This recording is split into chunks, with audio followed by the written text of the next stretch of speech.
vous dirait de découvrir le Maroc à travers un trip de 1500 km en moto? Moi, c'est Issam. J'ai 28 ans et depuis que je suis tout petit, je suis passionné par les deux roues. Vélo, scooter, moto, peu importe. Tant que ça a un cadre et deux jantes qui tournent, moi j'adore rouler. Le Maroc en moto, ça fait un petit moment que c'est dans ma tête.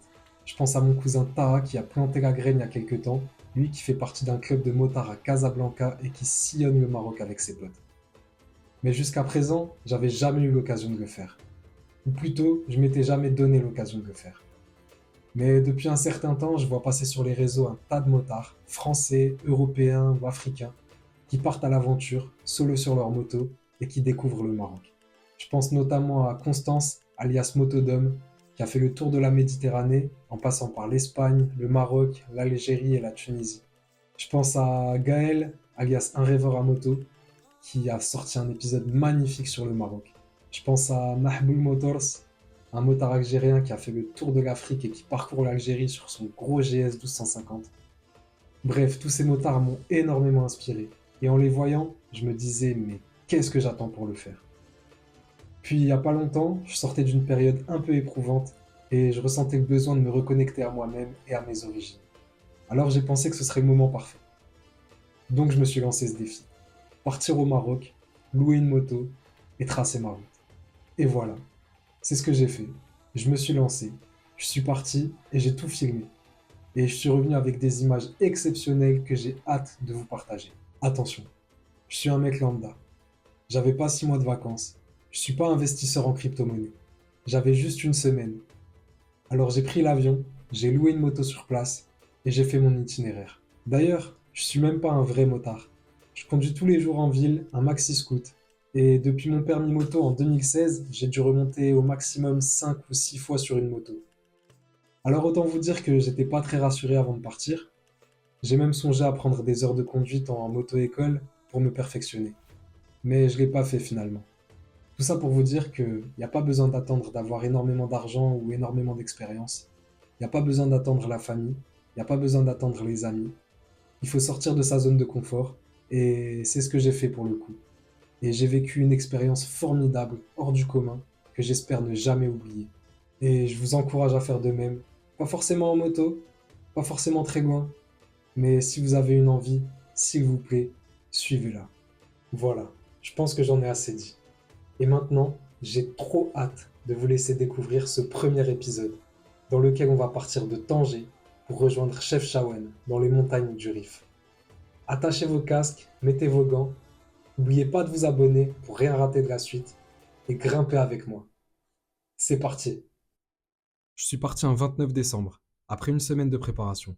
Enfin, préparation, j'ai juste acheté une GoPro, établi mon itinéraire, et je suis parti avec mon casque et mes gants. Quelques affaires, des collants pour mettre en dessous le jean, et c'était tout. D'ailleurs, je recommande de partir un peu plus préparé. En termes de confort ou de sécurité, je suis pas vraiment un exemple. Pour la location, je suis passé par Ox Bikers. Le contact, c'est Khalid, je vous mets toutes les infos en description. Voici un petit aperçu de leur site. Ils ont une grosse sélection de motos qu'on peut récupérer et déposer dans plein de villes au Maroc. Tanger, Rabat, Casa, Marrakech, Fès, Agadir, Ouarzazate. Vraiment, les possibilités sont infinies. Ils proposent aussi des tours organisés pour ceux que ça intéresse. Moi, je m'étais donné le choix entre trois motos. La Yamaha Ténéré 700, la BMW F850 GS Trophy Edition et la BMW R 1250 Adventure.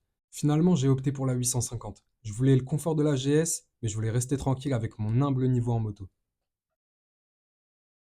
Après un réveil à 4h30, je décolle de Marseille à 6h45, direction Tanger, là où je dois récupérer la moto et la rendre 4 jours plus tard. Khalid me l'a ramené à l'aéroport. On a fait les papiers tranquillement et une fois que tout était en règle, il était temps de prendre la route. Et voilà, je viens de récupérer la moto. Le pactage est bien ficelé. Ça va aller explorer tout ça là-bas. Après une courte pause dans un café au bord de l'eau, le temps de prendre en main la GoPro, de me reposer un peu et d'installer correctement mes affaires sur la moto, et j'étais prêt. Mais avant de partir de Tanger pour ma première étape, je décide d'explorer un peu la ville. Les seules fois que j'y suis passé, c'est quand on était sur la route des vacances d'été, quand on descendait au Maroc en voiture avec ma famille quand j'étais petit. Et c'était pas notre terminus, donc pour ceux qui connaissent ce trajet, vous savez qu'on s'arrête rarement sur la route pour faire du tourisme.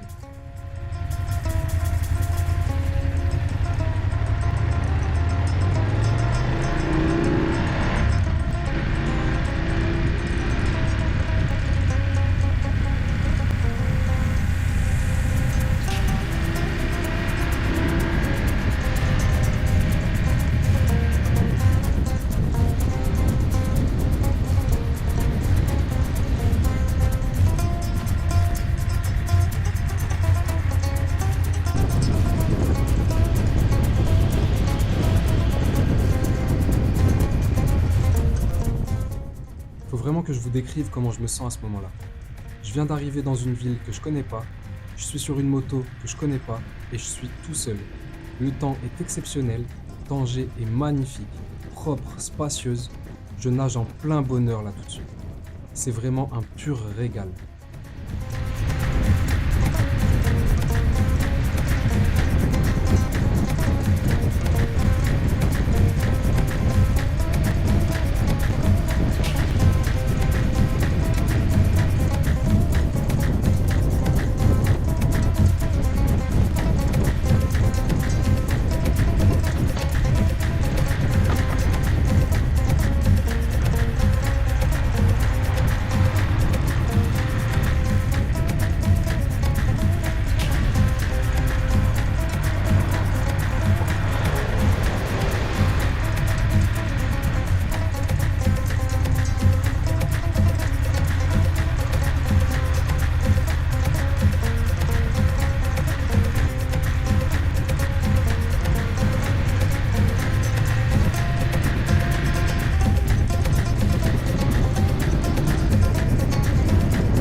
Honnêtement, entre la majestueuse Médina qui surplombe la corniche, avec ses jardins desquels on peut apercevoir l'Espagne, le mélange d'architecture marocaine, espagnole, la propreté de la ville, les mosquées, les cathédrales, c'est un sans faute pour Tanger.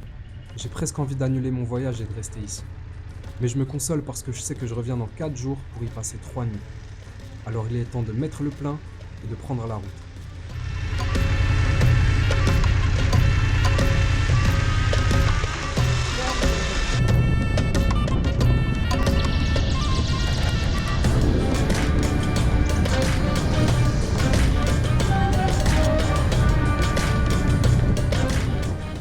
Comme je vous l'ai dit au début de la vidéo, ce soir je dois rejoindre Chefchaouen. Alors je m'éloigne un peu de Tanger par la côte à l'est, puis je m'enfonce dans les terres par la départementale. C'est volontaire, j'ai envie d'éviter les autoroutes et les nationales pour voir un maximum de paysages.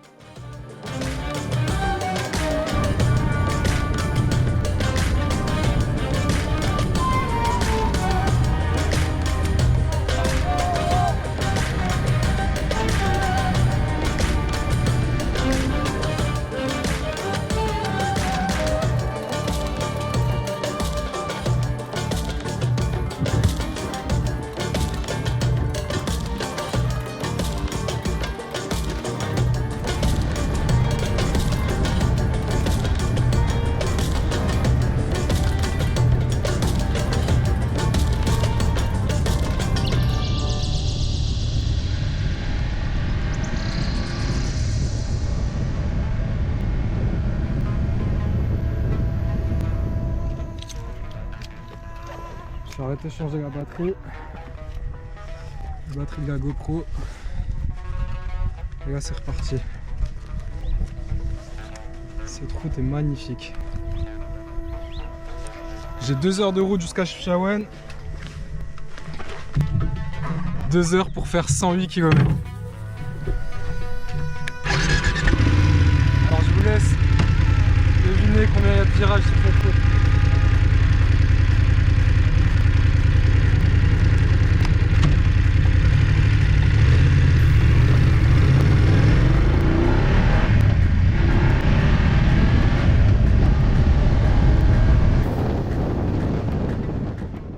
regarde pas du tout ce que je dis sur la vidéo, mais je suis juste en train de décrire à quel point Tétouan est magnifique vu d'ici. J'ai déjà eu l'occasion de la visiter rapidement, mais j'espère y retourner très prochainement.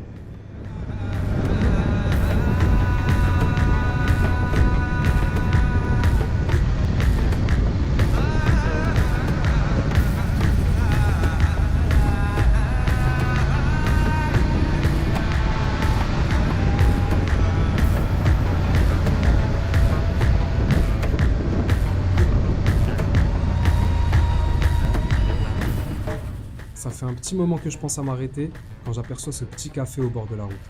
Entre la montagne derrière et le barrage devant, le panorama est incroyable. Alors je vais faire demi-tour au prochain rond-point pour prendre ma première pause.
Vraiment, j'ai trouvé le spot parfait.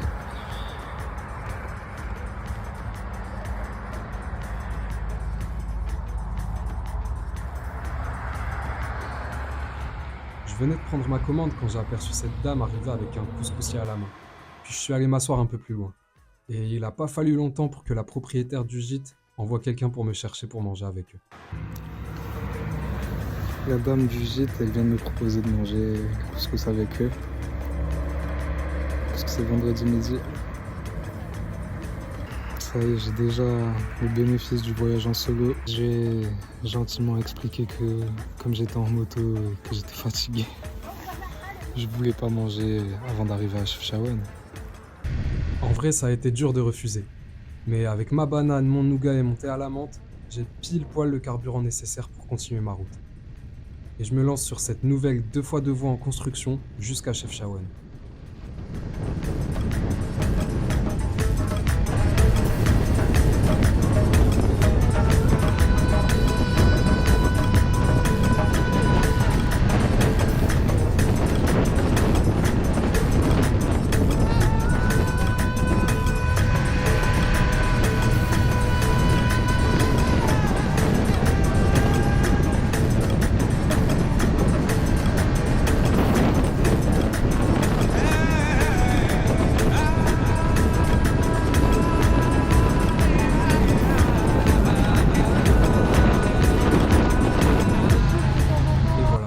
J'arrive à l'entrée de la ville bleue, connue mondialement. La route est dégagée. Je rappelle qu'on est un 29 décembre et que j'arrive solo pour la première fois à Chefchaouen.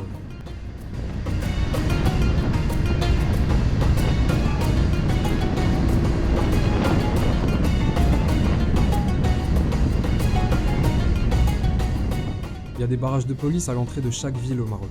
Et comme partout, je ralentis un maximum pour rouler au pas. Je lève la visière du casque, je salue le policier et généralement ça passe sans m'arrêter.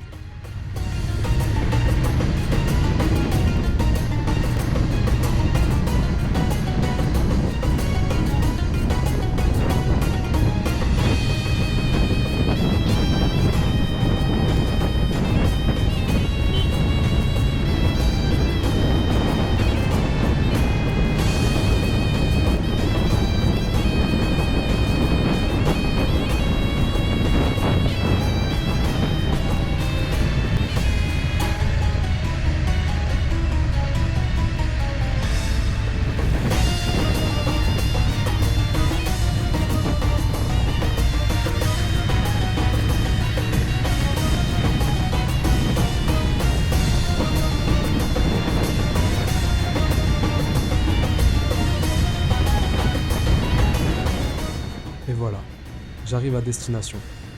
J'ai loué la chambre sur Booking, chez Mohamed, à 20 € la nuit.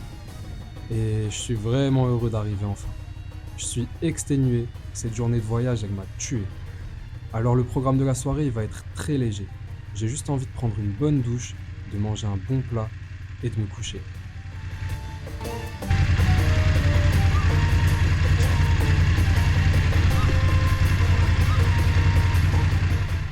Ce soir-là, je me suis juste un peu baladé dans la ville, mais j'ai pas pris d'images. J'ai parlé à mes proches pour les rassurer, j'ai bu un petit thé, j'ai mangé un bout et je suis rentré à l'hôtel pour dormir. Je vous mets quand même quelques petites photos.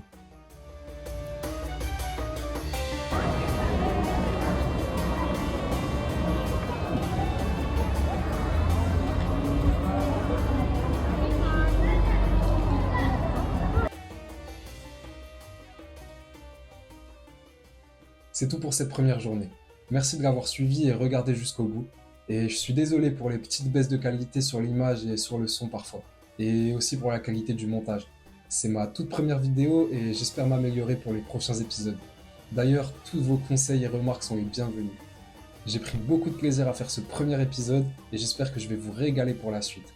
D'ailleurs, au moment où vous voyez cette vidéo, je suis censé être au Maroc pour mon deuxième road trip, cette fois en Suzuki DR650. Le trajet est totalement différent et si vous voulez le suivre en direct, rejoignez-moi sur mon compte Instagram, je vous poste le lien en description. Encore un grand merci d'avoir suivi cette vidéo. N'oubliez pas de vous abonner, de partager, de liker et restez branchés car le deuxième épisode arrive très bientôt. D'ailleurs, dans celui-ci, je me suis fait une grosse frayeur et j'ai hâte de vous le dévoiler. Sur ce, je vous dis à très bientôt. Et que vous soyez en voiture, moto, vélo, scooter ou trottinette, s'il vous plaît, faites attention sur la route.